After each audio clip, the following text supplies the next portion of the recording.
Hi there. I hope everybody's doing well. And well, if anybody's in Florida, hopefully you're not having to deal or you got through the hurricane. And if, for those of you in that small section of Florida that got whacked, you're not watching me, so maybe you're watching later. But I hope everything worked out well for you.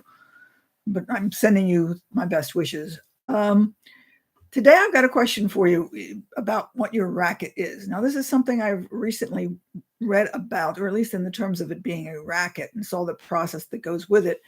And I thought it was rather interesting, and I thought I'd discuss that with you today because I have seen things like this before, just never put it together quite the same way as I read it recently.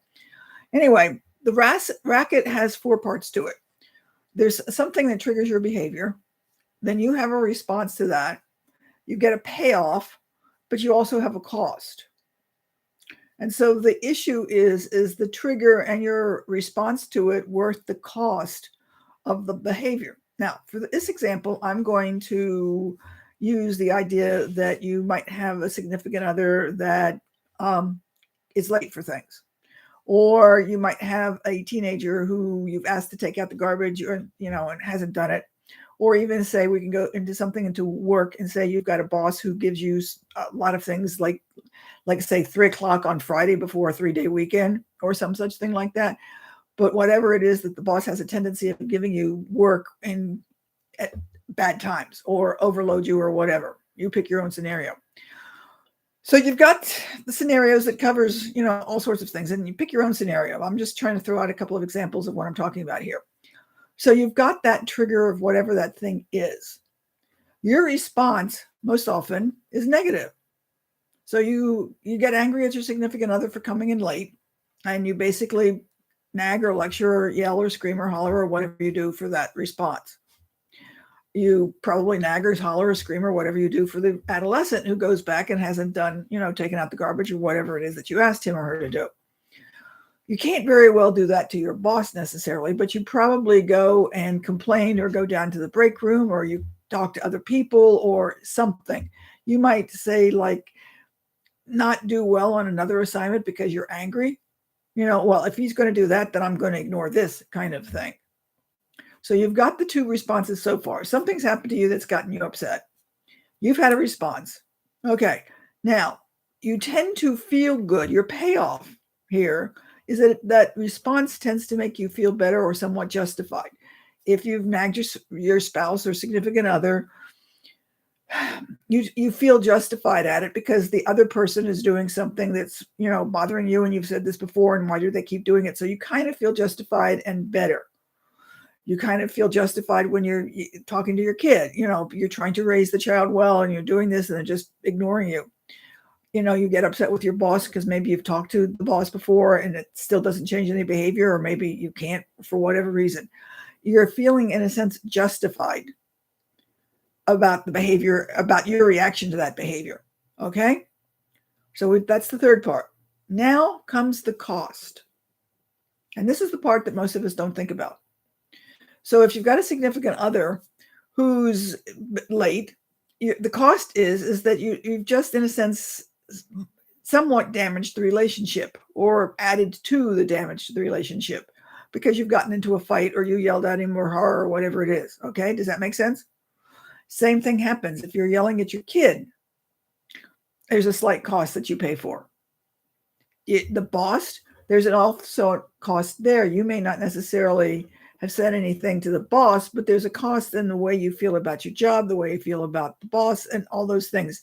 So you've got those costs that come into these particular behaviors, these results of these triggers that tend to, more often than not, to be negative, do they not? And over the course of time, they get worse. Now, let's also think about something from the other standpoint, that the person you're yelling at or feeling bad about or angry at is also going through the same process. So if you're yelling at your significant other because he or she is late, the other person is probably saying something to the effect of, they don't understand. I'm doing my best to do this. I had bad traffic. The boss came and gave me work or some such thing like that. So that particular behavior, you're yelling, triggers that person to have another response, and everything goes through in that same process, except in reverse, so to speak.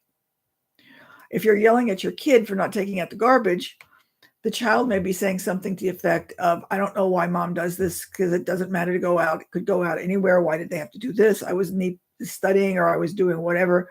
And we go through the same process. Now, in the boss case, they may not necessarily have a trigger, but if you say like, delay your work, or you're slower, or you don't do something quite as effectively as you could, your boss ultimately is going to see that and think that you're a lousy employee. So that what you've got is you've got these two rackets, if you will, that are going on simultaneously. And you can begin to see that the relationship, the cost, because the relationship is going to go down on both sides. Because even though you see that you are feel that you are offended, the other person is going to likely feel offended as well, because both sides feel that the other side doesn't see and doesn't understand. Okay? So that you get into in a sense, a cycle in which everything just sort of like spirals downhill. Now, if you're going to say something to the effect of, that's the way it's always been, that's the way it's always going to be. No, you can change this. If you realize that this is going on, you have the opportunity to recognize when your trigger comes up and change your reaction. Now, you could say, have a conversation with your significant other. You could have a conversation with your adolescent. You may or may not be able to have a conversation with your boss, but you have the opportunity to make those changes. Now, it's possible. So some of you are going to say, raise your hand and say, what happens if they're not going to listen and they're not going to change the behavior? Well, I don't want to say is okay, but that's a likelihood that that's going to happen. But in a sense, that doesn't matter, because the key here is whether you change your behavior. So if your significant other is late, your child doesn't pull out the garbage or something, if there is another consequence, perhaps, other than you're yelling and screaming and hollering, could you just recognize the fact that, okay, nagging never works. So if you're trying to nag to your adolescent and it hasn't worked, what makes you think it's going to continue to work, or that it will ever work? So maybe your change in that behavior is just to, in a sense, become more accepting, or look at another consequence, or talk to the adolescent, come up with a different plan or some such thing like that.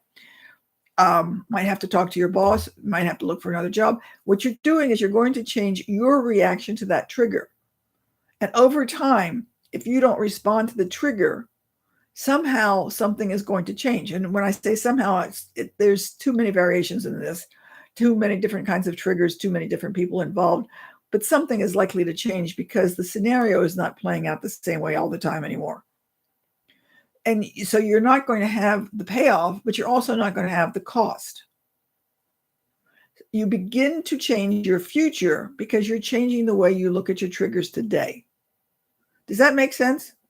It's a small issue or a small element of the future, but you do have the opportunity to make those changes. So if you tend to be somebody who gets triggered by whatever, if you can learn to look at it from the perspective of somebody else, or just to recognize the fact in the long scheme of things, it's not really that big a deal. If something happened to either one of these, well, to your significant other or your child, you probably would regret yelling and screaming and hollering at them, right? If your child got sick, okay, so you just, you yelled at them and you're going to regret that. So it's not, in a sense, something that's going to be tantamount to the end of the world. But so you do have the opportunity to take a different perspective on how you react to that trigger, which ultimately will change other behaviors. So if you want to try it, pick one behavior that you tend to do and try and see what happens with it. Give it a chance over a week. It's not going to be easy. I'm not saying it's going to be easy, but it might be really beneficial over the course of time. I hope this makes sense. I hope you found this helpful. Please let me know if you did, because I feel like I'm just sort of like talking to this little dot on the computer that, nobody's seeing me. It's really difficult to believe that there's other people on the other side of this, So make some comments and let me know whether you found this helpful or whether you'd like something else along this line. And just let me know how it goes, and share it with somebody else if you think it would be useful. So until later, we will see you hopefully next week. Bye.